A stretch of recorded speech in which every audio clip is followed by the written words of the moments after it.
Welcome.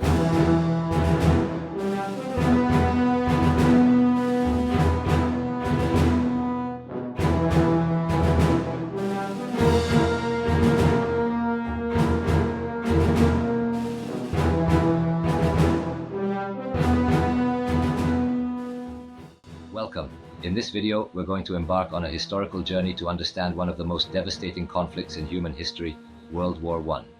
Using Professor Barbero's enlightening lecture as a guide, I'll be exploring the underlying tensions, political maneuvers, and the fateful events that triggered the war. Join me as we uncover the intricate web of factors that made the Great War a reality. So how do wars start? Actually, what I'm about to tell you, I think it's quite reassuring, in the sense that it shows that the Great World Wars broke out in situations quite different from the one we're living in now. Today we're experiencing an international situation, disastrous, full of suffering, full of uncertainty, but quite different from the scenarios that were looming in Europe, in the Europe of 1914, for example, which we'll be talking about now. So, how did the First World War start? Well, we all know it begins with an assassination, the assassination of Archduke Franz Ferdinand. On June 28, 1914, a group of Serbian terrorists killed the Archduke Franz Ferdinand, heir to the Austro-Hungarian throne. So, the first important thing to say about the outbreak of the First World War is that it was born from an act of terrorism. And terrorism, even then as today, provoked visceral reactions in public opinion and therefore also in governments. An act of terrorism, to us today, might seem that killing an archduke all in all is perhaps less serious than, I don't know, bringing down 2 skyscrapers with 3,000 people inside. And yet, a first thing we must be very clear about to understand what people in 1914 were like, is that for them, at least for the politicians of the time, killing an archduke, heir to the throne of the empire, is a much more serious thing than bringing down 2 skyscrapers, if they had ever been able to imagine it. Just think about it.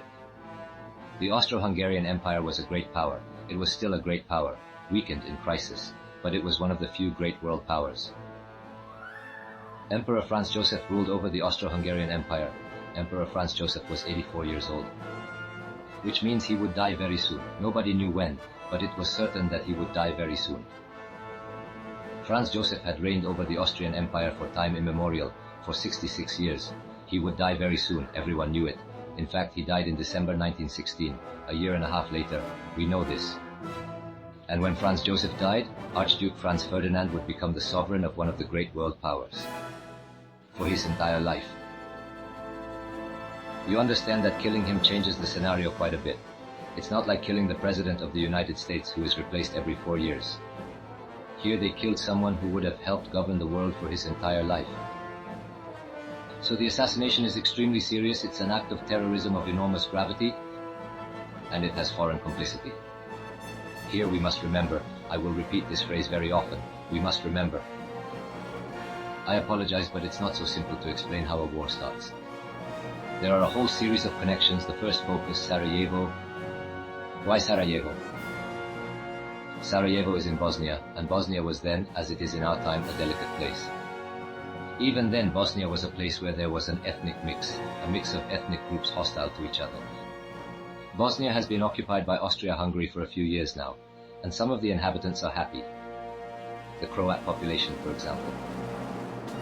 The Bosnian Muslim population is quite happy to belong to the Austro-Hungarian Empire. So much so that Bosnian Muslim soldiers will fight faithfully for the empire in the First World War, even in Italy, these Muslim regiments with the fez. Instead, in Bosnia, there is a percentage of the Serbian population, who is not at all happy to belong to Austria. And right next door there's Serbia, the Kingdom of Serbia, an independent Serbia. Small but warlike, a belligerent state with military traditions and great dreams of expansion. The Serbs of Bosnia suffer under Austrian rule, and so there's discontent and terrorism, and this terrorism, the Austrians are sure, is supported, sustained and organized by Serbia.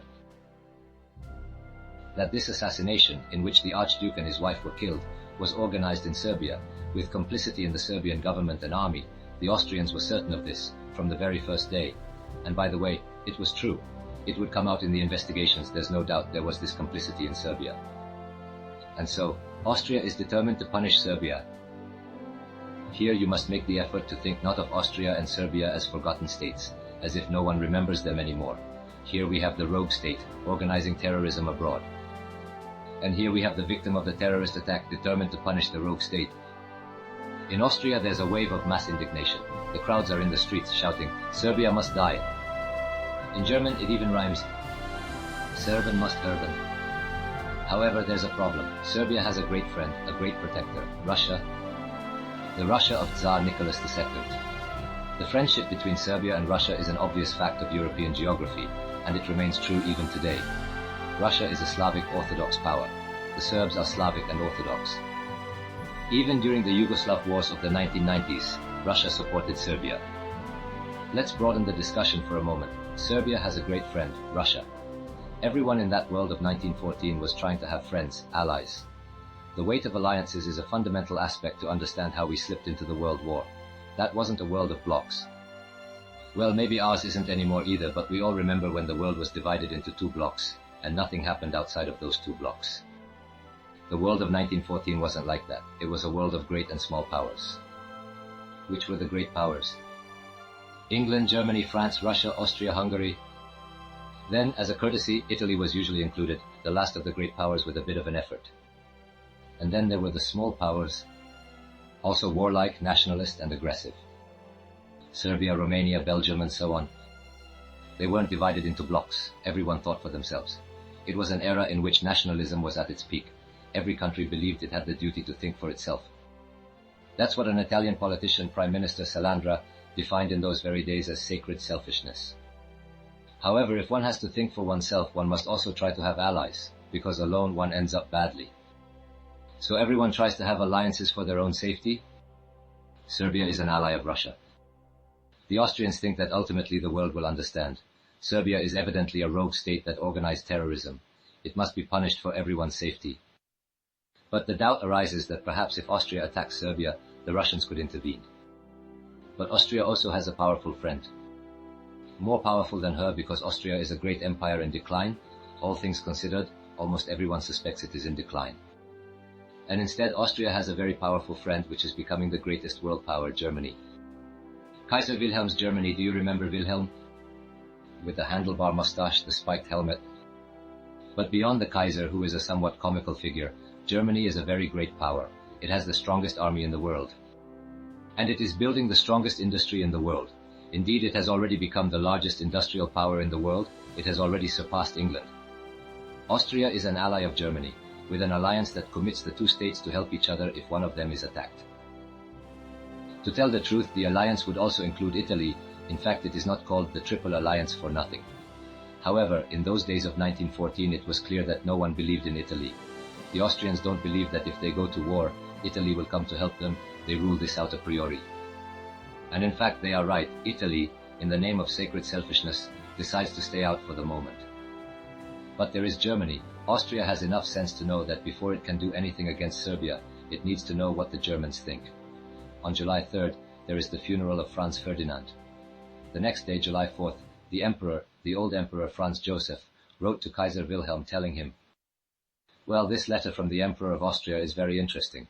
It is not precise, lucid, it does not say, 'We want to do this.' It is a letter more or less of this kind," says Franz Joseph to William. "You too see that we can't go on like this. Serbia is a criminal hotbed. It must be punished, even if Russia protects it. Don't you also agree?" Here is a letter that makes me think about the reasons why Westerners went to Iraq or Afghanistan after September 11th. That is to say, something must be done. It's not that there is clear reasoning about the consequences. What today is called an exit strategy? No. Don't you agree that something needs to be done? Luckily for Austria, Kaiser Wilhelm agrees.